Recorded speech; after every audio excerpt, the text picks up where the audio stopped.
yawa zuciya. So ɗaya ne ba shi canzawa, ƙaunar ka na rage ba ta gogewa a zuciya.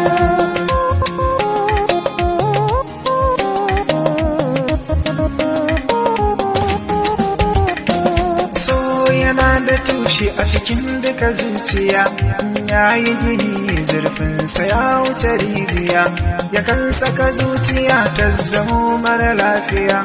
Ina da shirin yaƙi akan ki masoyiya, yabanki nake cikin dare har ma safiya, akan na rasa ki gara in faɗa rijiya.